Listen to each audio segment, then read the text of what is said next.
If you want to really raise the profile of this promotion, get some of those evangelical Christians to volunteer for it, and you call it Jump for Jesus.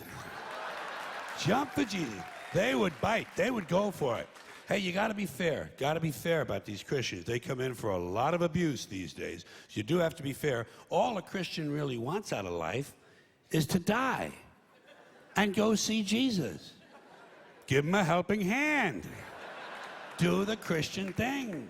Tell them it's a shortcut to heaven. Mention the word martyr. Works on the Muslims, works on the Catholics, might work with these folks. You never know. Hey, I know. Give them a little encouragement.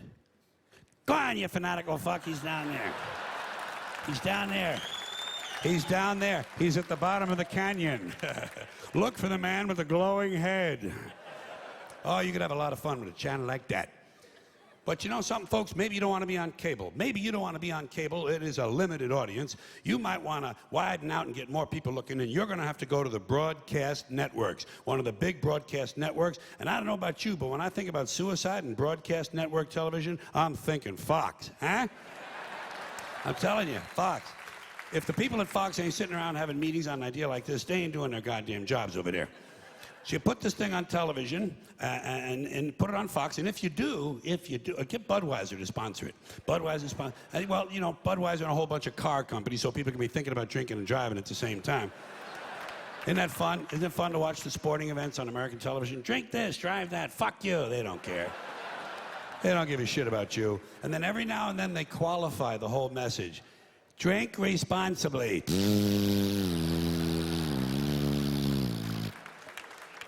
So you put this thing on Fox, and if you do, or on any broadcast network, you're going to have to bring in that younger audience. Everybody knows that. That's what the advertisers are looking for, is these 18 to 24-year-olds. You're going to have to get young people interested in this.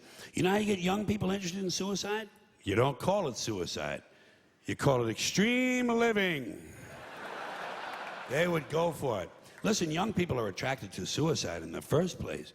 Did you know suicide is the third leading cause of death between 15 and 24? It's third. Ninth in the general population. That'll give you an idea how popular this after-school activity has become among our teenage folks, especially these young boys, these adolescent males, and a lot of them, you know, a lot of them, they kill themselves when they're jerking off. They don't mean to. It just happens. You know about that? Yeah, some of you know, I can tell. Yeah. A lot of people don't know about it. A lot of people never heard of that, you know. It's just one of those things Americans can't handle. We can't handle that. We don't talk about that. It's not on Larry King Live. It ain't on Barbara Walters. You ain't gonna see it in People magazine, but it's out there, folks. It's out there, and it's extremely common. You just ask any teenage boy you know who trusts you. Ask him what he knows or what he's heard about cutting off your air supply just at the moment you're about to have a sexual release. He'll tell you an interesting story or two. The kids call it scarfing, because some of them use scarves to do it. Or screw the kid, just get on the internet, do it yourself.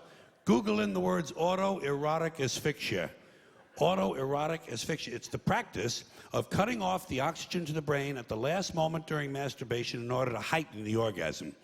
And when I say common, 1,000 kids a year die this way, okay?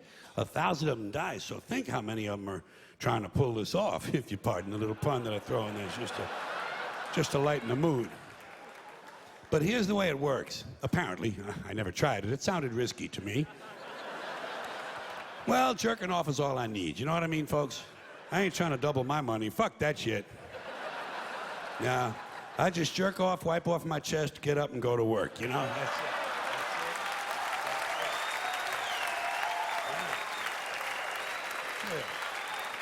Nothing fancy. Nothing fancy at our house. We're simple folk.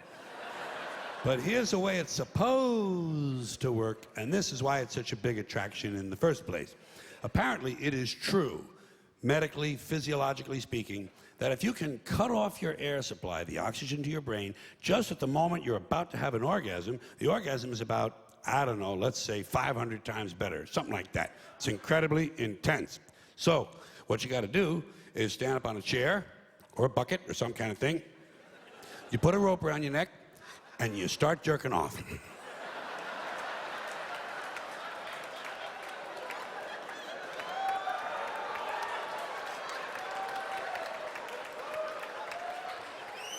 And while you're pulling your pud, you have to arrange to almost strangle yourself just before you have an orgasm. And by the way, while all this activity is going on, you got to maintain a hard-on, which ain't easy because you might just be getting ready to buy the farm, so you better be fantasizing about someone you really like or something you really like. I don't know what it might be. Maybe getting fucked in the ass by a game warden. Who knows, huh? Hey, I'm not here to judge. We're all different, to each his own. So let's recap. Stand on a chair, rope around your neck, Peter in your hand. Now you have to time it just right so that just before you come, you almost die. And sometimes you miscalculate. You don't know if you're coming or going. You don't know. There's no way to know. No way to know. I know.